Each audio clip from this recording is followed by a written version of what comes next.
students, how are you all? Okay, so let's start with today's class of class 12 biology.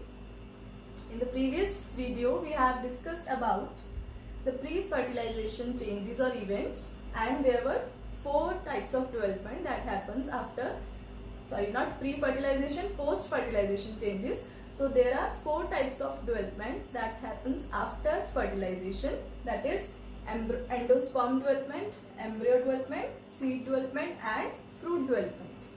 So we have already discussed about endosperm development and we have started with the embryo development.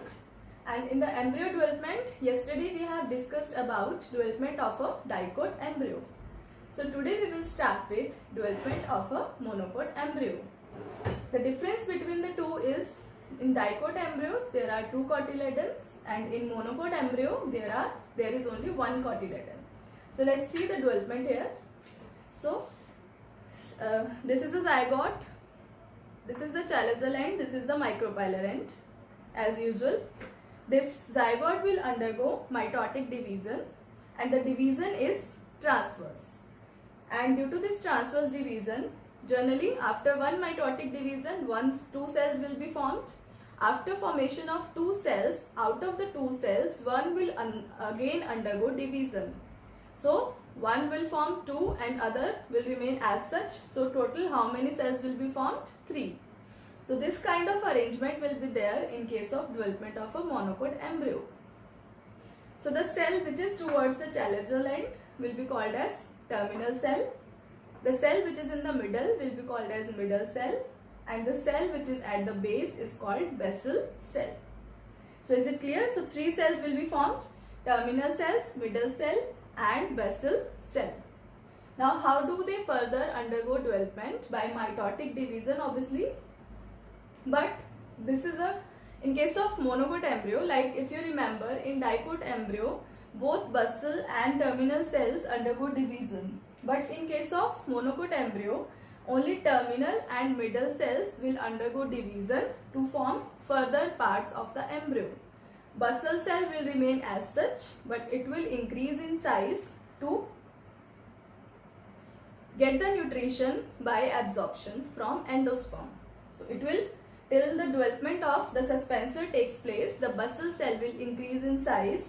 Generally the suspensor has this role to absorb nutrition from the endosperm, but in this case first the basal cell will increases in size and will absorb the nutrition from the endosperm. Let's see now the terminal cell.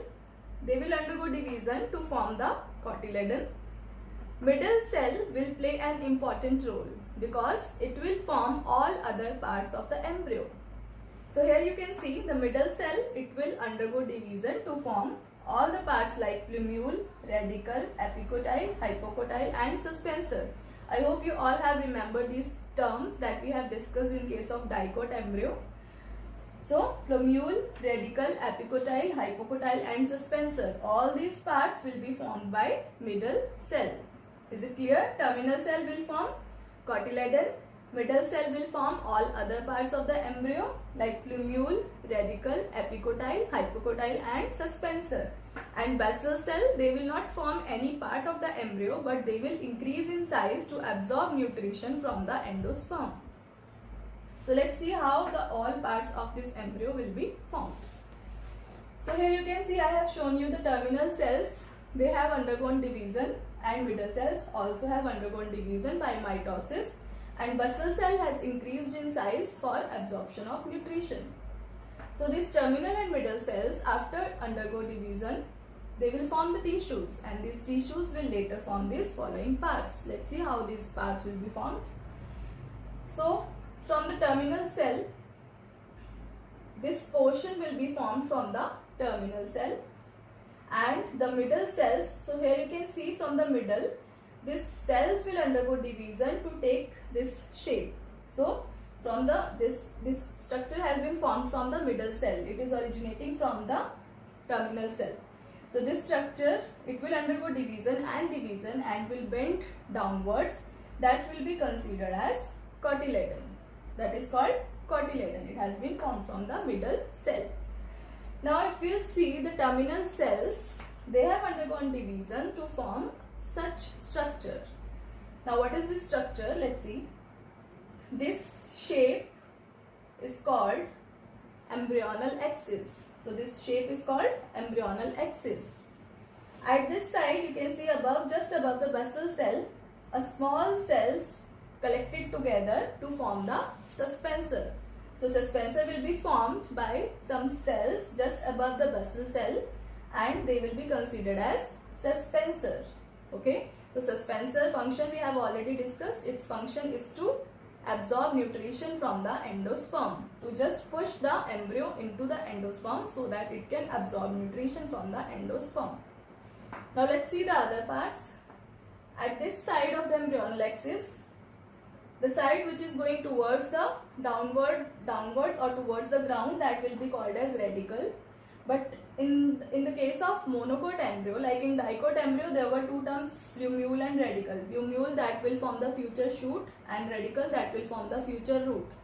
But in this case we will not use the term plumule and radicle. I have just written here to show you, to make you more clear.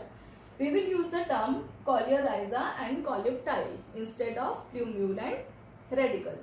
So coleorhiza is the part, this part, a sheath like covering which is just covering the radicle of the, or the root generation of the embryo.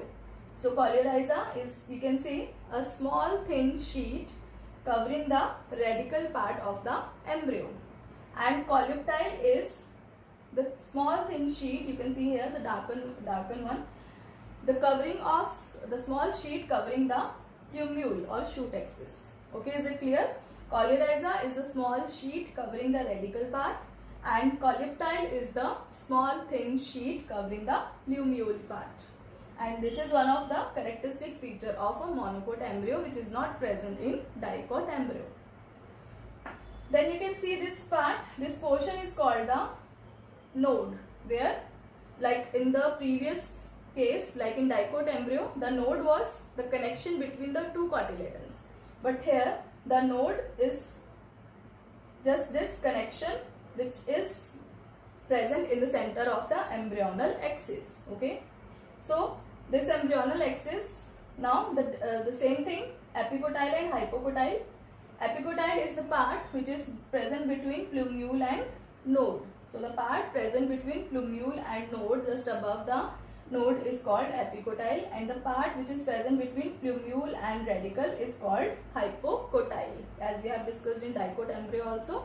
In that also we have taken the node where two cotyledons were attached as a point to differentiate between the epicotyle and hypocotyle. Okay, so the point, the area between plumule and node is called epicotyle, and the area between node and radicle is called hypocotyle.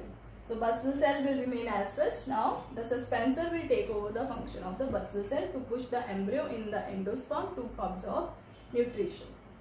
After this, I have written here a term scutellum.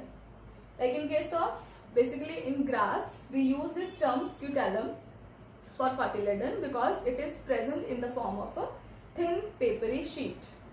So, or you can say the covering around the cotyledon is called scutellum, because in monocot embryo every part of the embryo is generally covered with a thin sheet. So cotyledon with scutellum, radicle with coleorhiza, and plumule with coleoptile.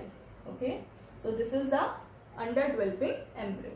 Now after this when the further development will take place, the basal cell and the other parts, the basal cell will degenerate, suspensor will degenerate, other parts will remain as such. Let's see what will be the overall structure of a monocot embryo.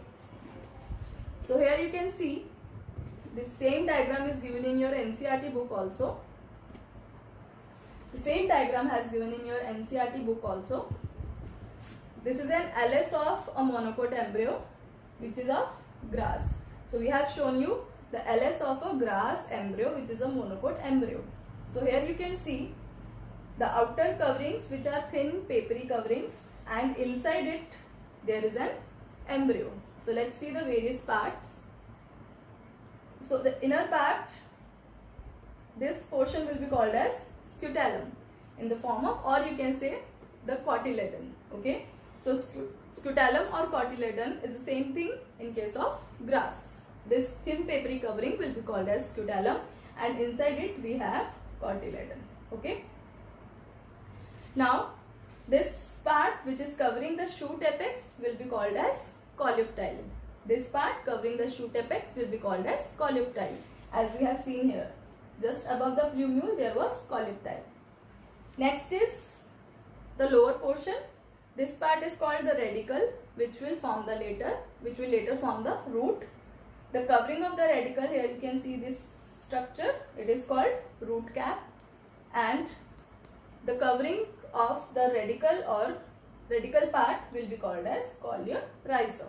These are the thin papery coverings. Okay, so is it clear? This is the whole structure of a LS of a monocote embryo. And what is the function of a cotyledon? If you will see, cotyledon, as you know, till the development of the embryo, the endosperm will provide nutrition to the developing embryo. So as we have discussed, in case of seeds, some seeds are non-endospermic, without endosperm after embryo development, and some seeds are endospermic. So if the seed is non-endospermic, then from where the embryo will get the nutrition? So the cotyledon will provide the nutrition to the growing embryo.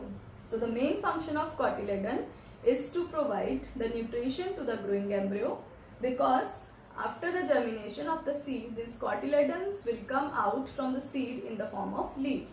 So till the leaf development, the cotyledon will provide the nourishment or nutrition to the growing embryo. Then this function will be taken over by the leaves by the process of photosynthesis. So this is all about the development of monocote embryo. Till now we have discussed about these two steps. Next we will take up seed and fruit development. The tube cell of the pollen grain elongates to form a pollen tube. The tube nucleus leads the way through the tissue of the style toward the female gametophyte. The two sperm cells travel through the pollen tube and enter the ovule. One sperm fuses with the haploid egg cell to form the zygote. The other sperm unites with the diploid central cell to form a triploid cell that will develop into endosperm.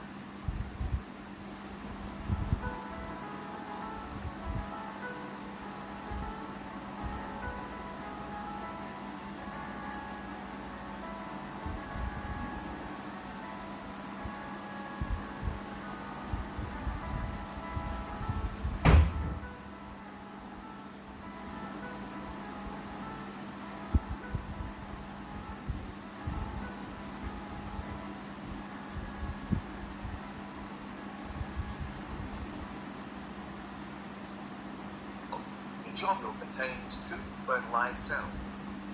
The nucleus of the primary endosperm cell begins to divide to form endosperm tissue with no cell walls. The zygote divides, forming a large basal cell and a small apical cell. The basal cell produces a chain of cells, called a suspensor, and the apical cell gives rise to an embryo. The suspensor now begins to transport nutrients into the young embryo. In monocotyledons, a single seed leaf or cotyledon forms.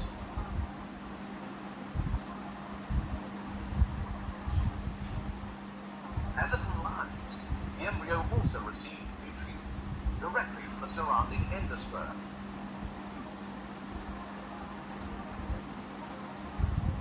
During this time, walls slowly form within the endosperm tissue. In most monocotyledons, nutrients now begin to accumulate within the endosperm. When nutrient accumulation is complete, much of the water is removed, and the embryo enters a state of dormancy.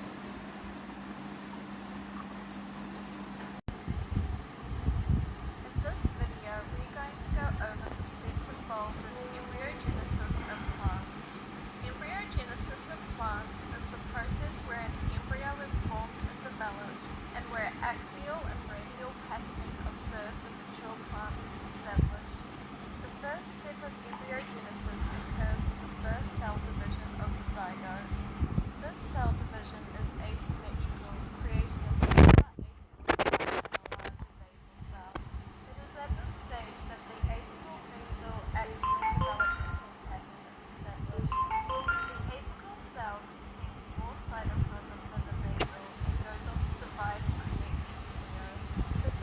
cell has a large vacuole and goes on to divide horizontally